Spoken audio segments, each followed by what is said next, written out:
Welcome to Full PreFrontal, the show that exposes the mysteries of executive function.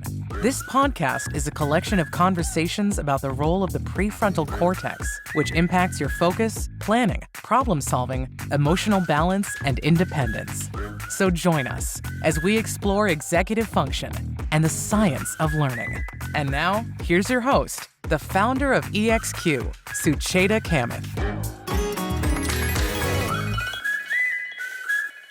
Welcome to another episode of Full PreFrontal. My mission is to help people understand that their brain's prefrontal cortex, at its best, acts as an orchestra conductor, directing actions, guiding emotions, tweaking responses, calibrating decisions in order to create a beautiful, harmonious symphony of well-lived life. But the most critical element of that is attention. And it's such a joy to speak about attention because I grew up in a culture where sitting still, doing nothing, and expecting no change of scene was routine. On top of that, I have spent last 25 years of my career teaching and coaching those minds whose fundamental struggle is in paying attention. Often, they don't seem to understand that attention is the gateway to information processing. And knowing what to pay attention to is as important as paying attention. And I have seen the beauty in well-cultivated attention and what a gift it can be to present somebody with this gift of attention with great care and generosity. I love Susan Sontag, what she says, attention is vitality. It connects you with others. It makes you eager and stay eager. So with great pleasure and joy, I introduce you to esteemed and amazing and incredible guest today, Maggie Jackson. She is an award-winning author and a journalist known for her pioneering writing, exploring social trends, particularly technology's impact on humanity. Her acclaimed book, Distracted, which the second edition just came out in 2018, kickstarted a global conversation on the steep cost of fragmented attention. Winning the prestigious 2020 Dorothy Lee Book Award of Excellence in Technology Criticism, Distracted was compared by fastcompany.com to Rachel Carson's Silent Spring for its prescient critique of technology's excess. The book helped inspire Google's recent digital well-being initiative. A former Boston Globe contributing columnist, Maggie's commentary and articles have appeared in media worldwide, including New York Times, NPR, and the noted design and philosophy journal, The New Philosopher. And I can go on and on with her accolades, but you should listen to her as she will tell us everything we need to know about attention. Welcome, Maggie. Welcome to the podcast. Thank you so much. Thank you for your kind words. It's a delight to be with you. Thank you. So I asked this of my guests because we talk about prefrontal cortex, executive function, and self-regulation, which really are the key hallmark skills for self-awareness and self-knowledge. So I would love to just know, since you study attention and distractions, when did you, as a young learner, become aware of your attention abilities? And did you have good attention? Were you a distractible kid, or did you master your learning because of your attention? Oh, those are great questions. And actually, no one has ever asked me that before. Yes. So that's really interesting. You know, it's funny because I think attention is life. As you were saying in the introduction, attention is, everything. It matters so much to life. And yet so many of us aren't really acutely aware of it. And I count myself as one for most of of course, my childhood, for my, some part of my adulthood. I wasn't at all aware of attention. I have to say I was probably I think I'm a mix. I'm not really sure. I've actually taken neurological tests and I sort of fit, I'm about middle ground when it comes to certain attentional skills. But it's a skill, I guess, that I've always subliminally or unconsciously practiced because I value deep listening. I value being present in the moment. I value following a train of thought. And these are some of the skills I'm sure we'll talk about. So I wasn't really explicitly, I wasn't really I didn't know anything about attention until I began to study today's technologies. And I wanted to get a grip on this slippery animal called, today's technologies. I looked in the history books, I looked at the science, and suddenly, literally in the library one day, as I was just beginning this book, Distracted, a long time ago, I woke up to the fact that it's all about attention. And so I think I was reading a book about the art historical concept of being absorbed in something, but it clicked for me that I really needed, if I was going to understand today's technological world, I needed to understand attention. And from there, I have just fallen into this deep well, I guess, or beautiful sort of endless horizon of learning. Your answer takes me to so many places. One thing that I think deeply connects with me is sounds like you grew up in a culture where these skills were valued, and you kind of have nurtured them, which is such a tender, loving care to give to your attention. I remember when I was a child, this is probably going to sound very strange, but my father used to make us do this exercise, and this is probably going to freak people out, but he would light a lamp, which is diya, which is an oil lamp, in a dark room. And I particularly was asked to sit as a way to build strength, and to sit in a room still and stare at the flame of the lamp. That is something I grew up doing. And then when I went to college and I asked, like, this is Indian culture, but maybe everybody did that. And no, nobody did that. So I think that kind of a simple exercise was so incredibly valuable, because it just showed how incredibly incapable you are to pay attention unless you pay attention to it. You know what I Oh, mean? precisely, because it is I mean, I in some ways I don't like to use the term mental muscle, because that's kind of a cliche, and doesn't really speak to the wonders of attention. One of the foremost attention scientists, Mike Posner, whose Love him. work I wrote about, he compares or has discovered that attention is an organ system. It's more akin to your digestion or your circulatory system that conveys its complexity. There are different parts and there are different aspects of attention. But your point is so correct that it's something that you need to practice. You need to develop this skill. And that's another thing I think that's a very, very important starting point for people to understand, is that it doesn't come automatically. And I feel very strongly that in a culture where we are able to download so much, or to click on this, or to it's not just the pace, it's the not just the automaticity and the instantaneity of what we're surrounded by, but it's it's the what we're lacking when we're only surviving on a steady diet of that kind of click. And there are studies now that show that just a short bit of Googling actually not only gives people a kind of cognitive hubris, they think they know more than they do, but I think really importantly, they're less willing to struggle with a problem later. So there's this idea that it comes easily. And that's not to say that attention is something that is rocket science and for astrophysicists, and something that your child can't learn because it's so monstrous. I mean, I used to write about work-life balance, and sometimes people felt as though that concept was the mountain, the Everest. We need work-life balance, when really it's a matter of small steps and understanding what it is we want and treasure and value, and particularly with attention, of course, understanding what is the cognition. And maybe I'll take a minute right now to introduce people to the 3 types of attention. Yes, lovely. You actually kickstarted and saved me a question. So yes, please tell us a little bit about the set the stage for defining attention and the parts of attention, which often and if I may interject one quick thought, as you were saying, I did neuroanatomy as my first year as an undergraduate speech pathology student, and when I saw the map of the brain. it showed motor mapping, which is the area in the brain that's consumed by, or the allocation of resources to the in the area of the brain. And you won't believe it. The I don't know if you remember those old sketches where the hand and the Yes. mouth is taken up a lot of space. And Yes. because I'm a speech pathologist, there was such overemphasis on motor planning, which is execution, or production, which is the motor system needs to be mapped out.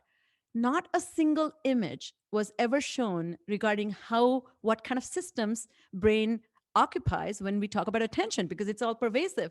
And it just made me think that we didn't even know to ask that question. It was Right. not even top of the mind for people. They Right. assumed No. attention will be there. It was Promise. only a decade or so ago that scientists began to decode how we could study attention. It has been one of the world's greatest mental mysteries.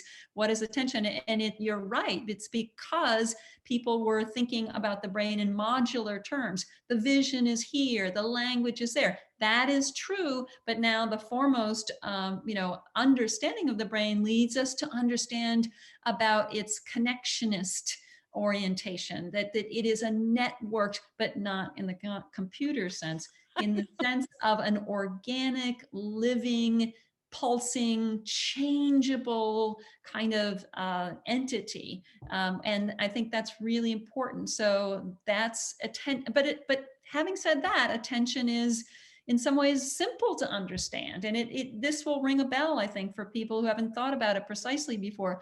There are now considered three types of attention. The first is focus. Of course, that is what the first type of attention to develop in babies. And scientifically, it's called orienting. They need to orient to a caregiver or to a danger in their environment. It's considered, or the metaphor that even scientists use is the spotlight or the flashlight of the mind. And that's really an important, and that's why people talk about focus as if it is attention. But at the same time, there is the second type of attention, which is awareness, called alerting. So in other words, I can be focusing on you right now, but I can be half asleep, as you are sometimes in a lecture. And so alerting and orienting go hand in hand, but they're not the same thing. And finally, there is the executive attention, and that is the sort of part of the executive mind that allows us to have to pursue a certain object. We want to pay attention to this, not that. There's a decision-making process that's akin to the symphony conductor. So very close ties with the prefrontal cortex. And so these three types of attention work together, and yet they are separate. And I think that rings a bell to people, that what attention is. And all of those are really important, very, very important. So I have to tell you, when 10 years ago, when your book came out, I was bowled over, because here we are in the field of neuroscience and a clinician who's working with patients. And I said, oh my God, this journalist is able to capture and describe and really intimate people, or warn them, if you don't take this seriously, it's going to be a problem. And I felt that even the neuroscientists themselves were not speaking that way. They were just compartmentalizing their own work. They were saying, you're on your own, you figure it out. And you were probably the first one. I remember Daniel Pink, Thomas Friedman coming and talking about 21st century skills. At the turn of century, that there was a huge discussion about this 21st century is going to be a technology century. Do we have enough skills? And then your book came and you actually woke people up from the slumber that don't think about technology, think about your skills. So it's not the go and get those skills. No, these skills. Can you talk to that? And I have one more question about this. William James, rather, in 1890, wrote this, the faculty of voluntarily bringing back our wandering attention over and over is the root of judgment, character, and will. Do you think that still holds true? Yes, absolutely. And of course, he was so ahead of his time. I know. And yet the fact that he was discussing attention in his brilliance shows in some ways that it is a issue for humanity, forever, probably all periods of time have tangled to some extent, although we now have the science. And I think, yes, you touched on a really important point, which is these skills that I'm talking about are vehicles. They are, what allows the mind to be in the position to think, to make judgments. I mean, this idea of having focus is really related to a number of concepts. It's related to the executive function concept of working memory. The memory that you are able to have for different data, so that you can have that at hand to use, for information processing. Well, that's really related to focus, which is the boundary making, the flashlight around that, what you want to pay attention to. It's also related, I might say, in consciousness studies, that, there's a concept called the global workspace. And that is, that pertains to the fact that only when you're consciously focusing on something can the human mind reason or, think about it at the next level and the next level and next, to build a chain of thought. So you can see how these concepts all work. And I feel like attention is a way we grasp something and sort of gently hold it in front of us. We are alert to its details and its manifestations. We are focusing on it. So this is what's important, not this and that and that and this and that. And finally, we are making that, that sets the stage for the kind of judgment. And it's really important to understand that when, for instance, I think one of the primary characteristics of today's technology is that it fragments us, whether we are preyed upon by these, very clever gadgets and the type of algorithms they subject us to, or whether we're just tempted and allured, it's a mix. We are very much splintering, multitasking, layering the moment, time splicing, and losing the integrity of the moment. And I think that now studies are showing the long-term costs of that kind of behavior on the attention, which can lead us to think. So you can begin to see heavy multitaskers are not just distracted, but they also remember things less. All of what's in front of them. They can do deep work. Yeah, exactly. They're cutting short the opportunities to focus and pay attention, and then to follow that with the kind of reflective judgment, which we can also talk further about. So it's really important to tie these things together so that we then see this really, it's sort of an epic chance that the human has. It's quantum, it's vast, it's everything we've evolved toward is this moment of attention. And so that we can reflect in that, in that kind of executive function, and use the skills of executive function to do it well. As you were speaking about its interconnectivity to technology, this pre-technology. So again, going back to my field, when we worked with patients with concussions and brain injuries and any neurological alterations or developmental disorders that affect the attentional system, memory system, and an executive function system, we often talked about attention and the opposite side of that coin being distractions. And we talked about distractions at internal distractions and external distractions. And then the external distractions, we categorize them. So when we did the metacognitive training, you would talk about visual distractions, auditory distractions, and olfactory distractions, and sensory distractions. And then internally, you talk about your physical need, mental distractions, and psychological distractions. And so when you create a treatment plan, you're teaching people this self-regulatory process of how to regulate all aspects of this distractibility. And I cannot tell you, when technology, I think 2011, as a lot of work talks about, when the handheld technology, when the iPhones or phones became ubiquitous to every person's existence, I felt people suddenly developed neurological dysfunction. Like I felt very competent people were behaving like the most incompetent patients that I had seen, who have the bandwidth or actually wisdom to seek help. And now everybody's walking around with impairment in a way. I So know, exactly. tell us a little bit about the way in your work you titled your book also Distracted. Why did you not title it Attention versus Distracted? And what is the most surprising or the and you warn us about if we don't get a handle on it, this can be like a decline of humanity. So speak a little bit about that global impact as well as the everyday impact of distractions. Sure. Yes. Yes. Well, as I mentioned a minute ago, the studies are now beginning to be made. I mean, 10 years ago, people weren't really studying memory. They weren't studying multitasking. So now we're beginning to understand not just how how lost the moment is when you're distracted, but what are the long-term costs of living in that kind of lifestyle. And that's really important. So yes, people are running around with memory impairments. I mean, there are, scientists who are really seriously considering a rise in Alzheimer's because of memory problems caused by technology. Because when you constantly undercut the mind's ability to encode memory, to do the kind of repetitive work necessary to deeply and embed memory into through the hippocampus into our brains.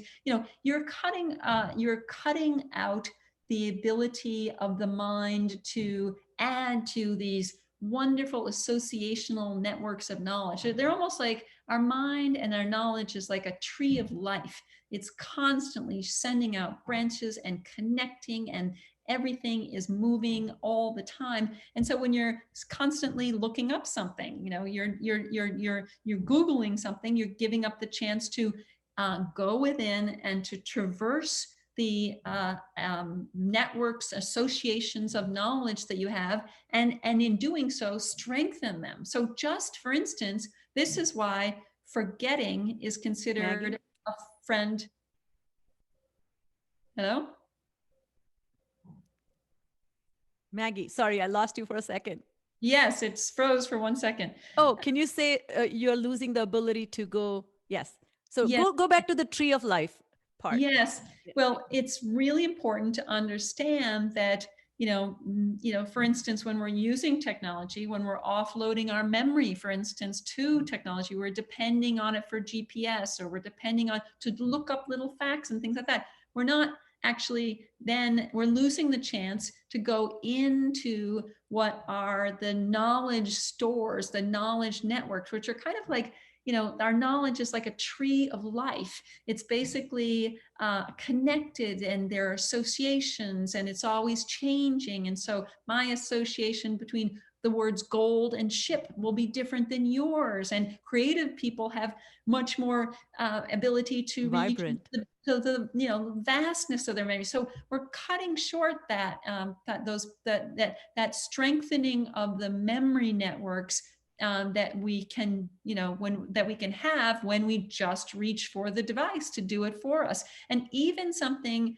as seemingly benign or frustrating as forgetting something, if you are searching for a word or the name of a painter and you don't Google it, and you look in memory for who did that painting and what was Picasso's period called, and you don't find it, you're still strengthening your mind. That's why scientists say forgetting is a friend to learning, because you are still actually navigating and utilizing the brain in ways that we're not when we're depending upon these machines. So it's undercutting our attention, it's decimating our memory, and therefore our stores of wisdom. I've had professors tell me that basically if a student is taking Psych 101, multitasking their way through the lectures, kind of Googling and doing this, etc., they might be able to cram for the test and get a good grade.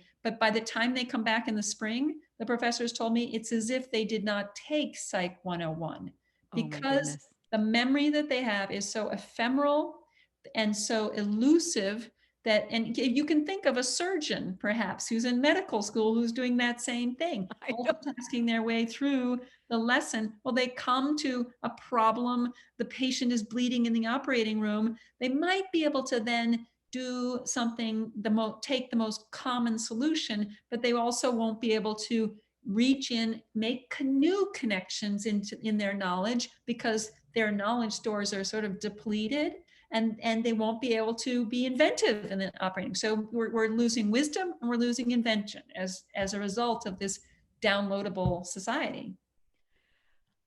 Wow. Okay. So I'm going to pause for a second for myself, because this takes me to so many places. I've had a scientist who studied learning and memory, and Daniel Willingham, for example, and he too was talking about this idea of learning. If you think about new learning, requires you to analyze and synthesize information. Mm-hmm. And part of that encoding process in memory is to see new incoming information, take it apart and see connections with prior knowledge. And a lot of students are struggling to activate prior knowledge because, one, they think in compartments. And as you said, they're looking for answers rather than forming a big picture. That Exactly. gestalt is a very important cognitive skill that good learning can lend itself to. And that is one big loss that I see, that when I work with students, particularly I specialize in middle school, high school, and college. And one of the struggles they have is they look at exam as an obstacle in them completing the grade. Mm-hmm. Not as an opportunity to grow their mind. And I'm not being critical of them. I'm just thinking, they're thinking, my schoolwork is coming in the way of my life, and what is my life is. And so I always take interviews of students and say, show me what has entertained you this week. And I kid you not, yesterday I had a session, and I've never seen this before, but one of the kids, he's in college, first year college at Georgia Tech, and he showed me a video. And the video was these tribal people tasting Western food. Oh. Okay. Very interesting. Zero value to life, but absolutely utterly entertaining. And then we just turned around to his history, introductory history he's taking, and he has no interest in it. So I was just saying, you looked at tribalism. Do you have any commentary to make from a perspective of history? And he said, oh, I never thought about that way. So here is a formal learning and informal interest in something that he's doing for fun. And that disconnect is what I'm seeing. So that to me is a real danger to culture, as you talk about. So Right. tell me, why are you so concerned about if this continues? And why did even Google wake up and take notice of your the sounding of alarm? What is the ramification if nothing changes? Yes. Yeah. No, I was really heartened that Google executives told me that my book was an inspiration for their recent huge initiative on digital well-being. I was Amazing. shocked, really shocked. Thank you for mentioning that. Well, I think that the ramifications are ones we can already see around us. For instance, just for an example, consider the polarization, the divisiveness in our country and in the world. And, prejudice, and it is usually built on stereotyped categorizations that people make automatically and quickly. So the mind goes back to its, sort of primitive roots of making instant decisions based on the kind of heuristics or shortcuts. They're not like us, so they're an enemy, and that kind of thing. We do that all the time. We do that every day, and we can't in many ways help that. But at the same time, when we're skipping from fact to fact and from thing to thing, I mean, only 24% of posts online are actually read. 75% are shared or retweeted, etc., just based on the headline. And that is a kind of cursory judgment. Of course, it feeds, the pace of life. It allows us to multitask. It allows us to skip from thing to thing, etc. All the value systems that we adore. And yet at the same time, what does that do? We're making cursory judgments all the time about one another. We're misunderstanding. I was at a digital conference big, big New York digital conference a few years ago. And these were people from the advertising industry. They were in charge for very, very big companies for the media, digital media budgets, et cetera. Well, it was so interesting because I was giving a talk on distraction and attention, and there were screens everywhere, and I could see the Twitter thread. And later I asked for the organizers to send me the Twitter thread of the audience, and I examined it closely. And it was so interesting. The people who had the most enthusiasm, who were tweeting the most, who were, very, very interested in the topic, were the ones who had misunderstood what I had said again and again. They got the facts wrong. They weren't getting what I was trying to say. They were twisting it, and not consciously at all. They were, loving the talk and completely getting it wrong because they were trying to tweet at the same time. And I thought, bingo. I mean, that just shows in real life, we can't. What I always say to people is that knowing doesn't happen at a glance. We can go through our routines. We can, look at what we've looked at before. We can do the same old commute, et cetera, et cetera, et cetera. Yes, that's instant and automatic and heuristic, as I mentioned.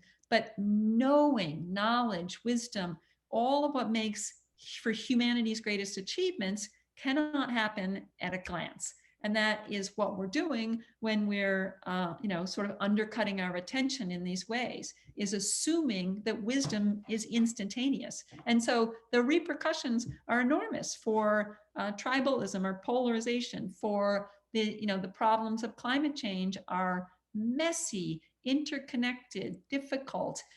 Just because this planet has an emergency, we are truly in crisis, doesn't mean that we need quick fixes. We won't get anywhere with that. And then, the fate of democracy, the human rights. I see all of these as issues that are balanced very precariously upon the whether or not we can, finally reclaim our attentional capacities and cultivate these skills, talk about it to our children, talk about it at work, put attention front and center.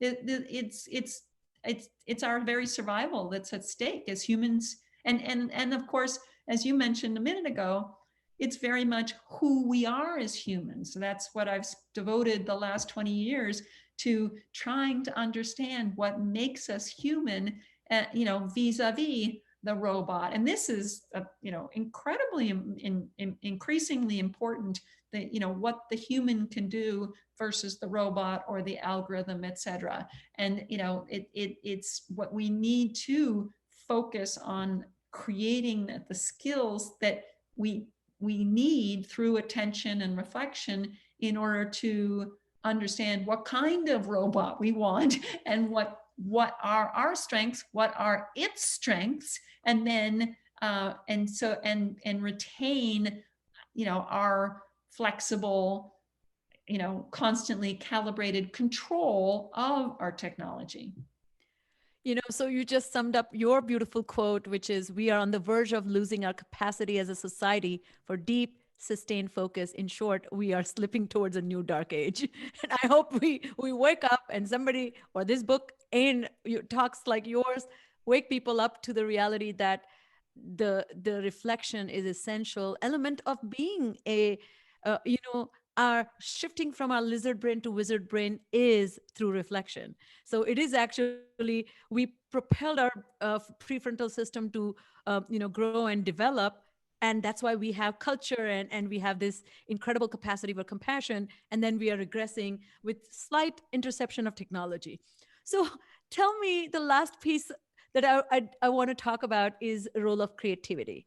And as you know, the default mode network, during which we are hanging back, let loose. It's like, letting connections make their connections, or no supervisory system intercepting or kind of interfering with the way we make connections of ideas that were free floating. Can that be damaged because of this highly distractible kind of interlude of technology with our daily lives? Yes, no, that's a fantastic question. And some scientists are beginning to think that's exactly what might happen, because when we are constantly exterior focused, when we're constantly, of course, Googling that fact or focusing on something else, we're not allowing the default mode network, which is another one of those systems of the brain, to actually do its work. And so we're constantly, again, cutting short the opportunity for the skills that the default mode gives us, such as self-awareness and self-reflection. And then, I love the idea that the default mode is at the root of reverie or I daydream. love that. Yes. And it's not that the default mode represents the drifting mind. And of course, our mind is so capable of drifting.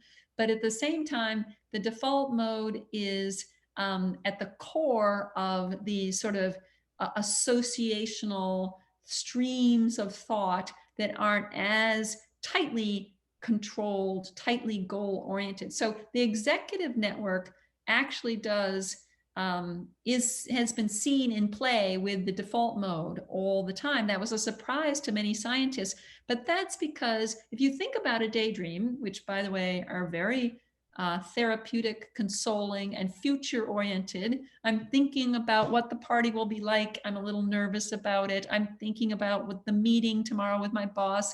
It's a sort of mental rehearsal. It's not usually, a complete free for all. You're usually not just jumping from thing to thing. A daydream is a cohesive thing. It's just that it's a little more, floaty and drifting. And that's a very, very, very important part of our mind. And that's something that, again, we can undercut by distracting ourselves. Distraction, by the way, usually means to be pulled to something secondary in modern lingo. We think of it as, I was distracted by my baby crying in the next room when I was trying to write this memo. But distraction, a few hundred years ago, literally in Shakespeare's time, one of the original meanings meant to be fragmented, to be pulled in pieces. So there's a great quote from Shakespeare's play Caesar to say Caesar's troops were distracted on the battlefield. They were scattered, basically. Scattered. And that's a really important, I think, modern concept of distraction, the scattering, the fragmentation. I think we need to kind of hold on to that. That doesn't mean, so distraction as fragmentation, as being pulled away to what you had been doing, doesn't mean that you don't want to daydream. A daydream might distract you by some definition. It might intrude on your thought, and yet it might be something that your mind is trying to process, that you might need to spend time on. It even might be a way to loosen up your thinking on the creative problem in front of you. So I think it's really important with attention, and I think with matters of the mind, to stay away from tight definitions. Focus isn't like a laser beam. No, it's sort of like a beautiful spotlight that swivels and roams and expands and contracts. And the default mode is not something that's a kind of distraction that, distraction and attention are not, a good and evil kind of, system. We have to think. We need both of them. Exactly. We need all of these different types of thinking, but the important part is we need to marry the depth of thinking with the kind of the breadth, and we need to recultivate our skill in choosing among these types of thinking through attention and through reflection. I love that. When I explain to my patients, the way I say it is think about a floodlight, like, when you have a chopper and you run away. So there's like a huge concentrated attention. So that's executive attention, giving a defined boundary to large area, but specific. But then you have the flashlight, but the flashlight pointed inwards is that self-awareness. And then the last is the moonlight. The moonlight is when you take a stroll. That's your default mode network, where you have this like a good amount of guidance, but no defined outlines. And but you have this ambience. There's a feeling of warmth where you are wandering peacefully. And as you know, the research actually suggests that after doing some intense learning, you got to allow the brain to just veg out, because only then that solidification, consolidation of memory can really happen. And to me, most people, particularly students I'm talking about, they take that time to do something very intense like Instagram, Exactly. and which is completely lost on them. You know what I mean? Exactly. Yes. Even people with Alzheimer's have been shown to improve their memory if they're allowed to just do nothing between learning tasks. So people with Alzheimer's usually don't learn, obviously, and their memory, but it just shows you that we need, again, it speaks to the diversity of thinking that we need. We need the slower pace, and we need pausing, and we need, intense kinds of thinking, and we need chains and trails of thought, and then as well to step off those pathways. So it's very important to understand that all of this is important for the mind. So, so that brings us to the last question. I want you to leave us with a sense of hope. And there are a lot of things we can do, and you mentioned a few of them. What are some of the most important and essential steps we can take to manage our inherent nature of technology inducing distractions? Second part is, how are you dealing with your life, and where have you made massive changes because what you have seen and read and researched? Yes, yeah, no, those are two great questions. So what can we all do? I think that, we can think small, that just as with work-life balance or dieting or any monumental change you want to make in your life, it's very important to start small. So if we're trying to practice focus, we have to set low expectations for ourselves. I think that, a few minutes of focus is an achievement if you're really focusing. Practice these small moments.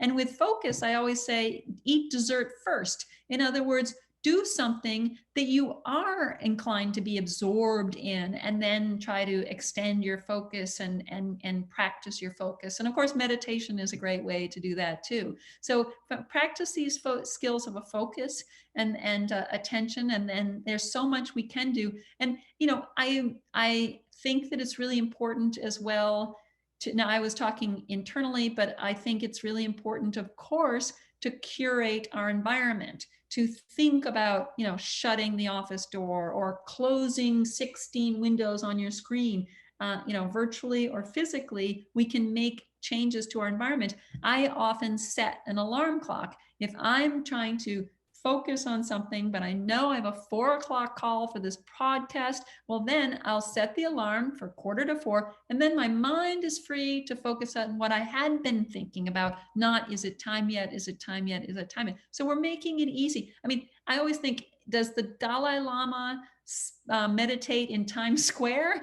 Well, yes, the Dalai Lama can meditate in Times Square. But on the other hand, is it easy for him on a quiet mountainside?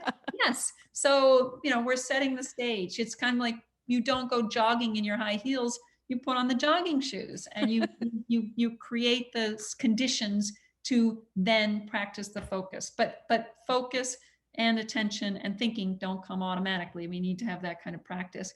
And what have I done? Well, I guess I'm just a lot more aware of, yes, curating the environment. I'm a lot more aware of how, there are times when I'm focusing really intensively on a very, very difficult chapter. I'm writing a new book, and tangling with and wrestling with the overarching theme of the chapter and what am I trying to say. And then there are other times when I'm surfing around, and my mind and my computer are kind of hyperlinking, and that's okay. I draw on these are kind of arrows in our quiver that we can use explicitly and understand what it takes, and what skills we can draw upon in our lives. And it's wonderful that there are these different types of attention, and that they can deliver us to the moment of reflection, or good deep listening, or self-understanding. And even just the skills of attention that we have can allow us to be there for the great daydream. I love that. And so much humility. I think your own journey has taught you so much, and you have leaned into it and said, I surrender. I am going to accept the limitations that can be, triplicated if I don't kind of make changes in myself. I'll, 2 weeks ago, I did a 1 week of silence, noble silence, as part of my mindfulness practice. And last week, which is now 2 weeks, I did a digital detox. So only kept 2-hour windows during which I connected to the internet. And now I have once a month a day of silence. That's one thing that I'm practicing to really kind of allow this introspection to happen. But you are absolutely right. I think if there is no deliberate effort, it is not going to happen. But Yes. that wouldn't come unless you have the wisdom or humility to accept that the world is much stronger than your mind is, unless you make your mind stronger. And I'd just like to add one more very important detail for all of us, I think, to move forward, and that is to speak up.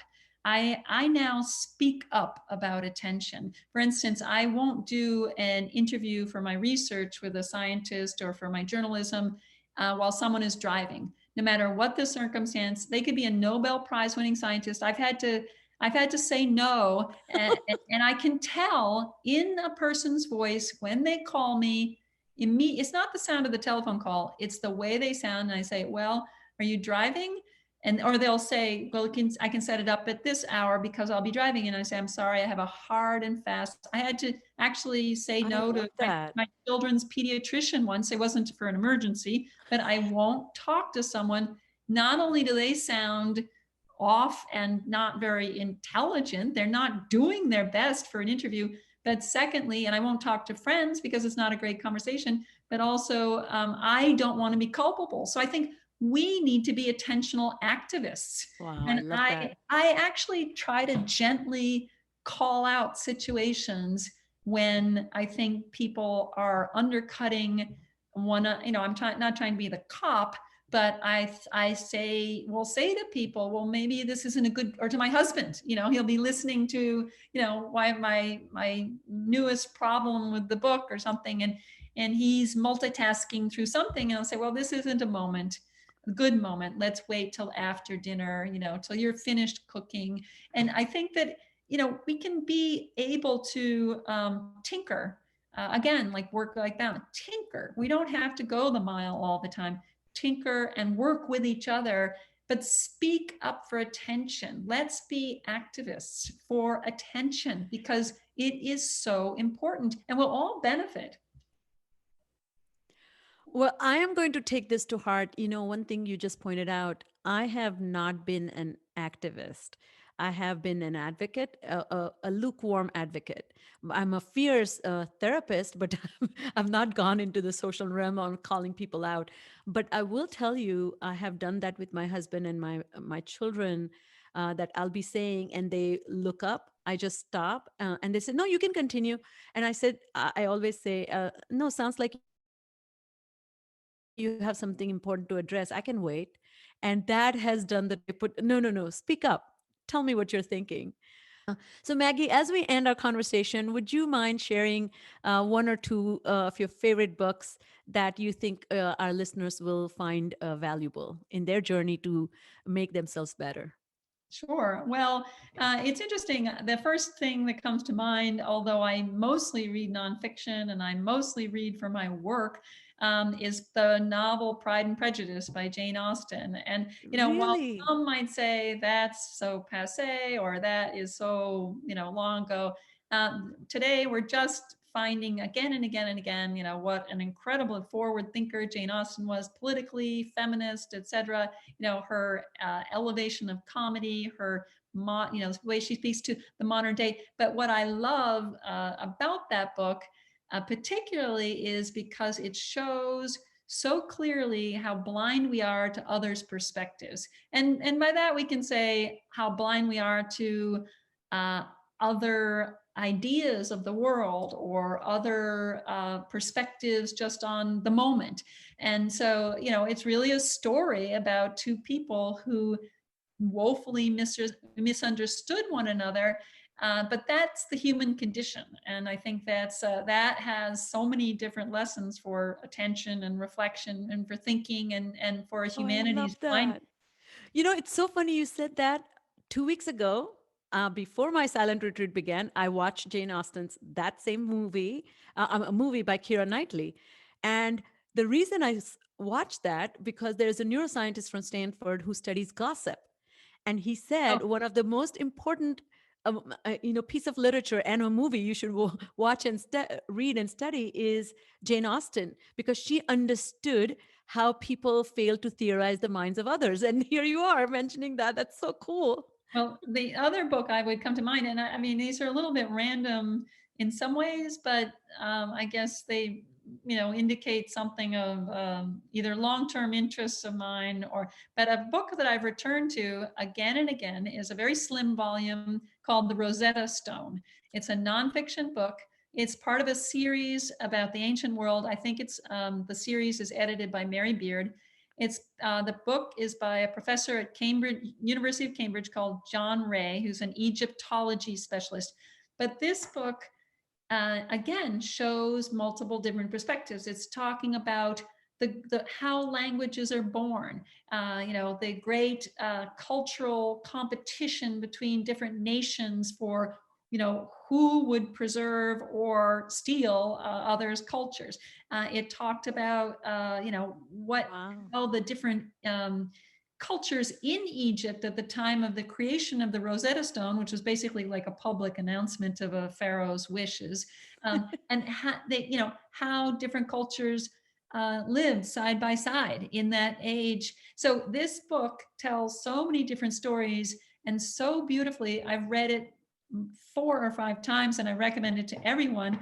It's just a lovely glimpse of the past, but yet it does give us so many perspectives on important aspects of the world. So I love that and it's about code breaking. Where could you go wrong? Well, thank you. Thank you. This is going to be on my list. I have not read that book, so I'm going to make it an immediate urgent goal for myself. And Maggie, I cannot thank you for your time, your wisdom, and incredibly fun, engaging conversation. And thank you, everybody who tuned in today. If you love what you hear, please recommend our podcast to everybody you know, and like us on social media. I'm probably not doing a great job of kind of plugging my this podcast, but please, you take the ball and roll with it. And once again, thank you for being with us today, and have a wonderful evening. Thank you so much. It was a pleasure. Thank you for having me here. Thank you for listening to Full PreFrontal, exposing the mysteries of executive function. To contact your host, Sucheta Kamath, and learn more about her work on improving executive function, visit her website at exqinfiniteknowhow.com. That's www.exqinfiniteknowhow.com. Tune in next week for another informative episode of Full PreFrontal, hosted by the founder of EXQ, Sucheta Kamath.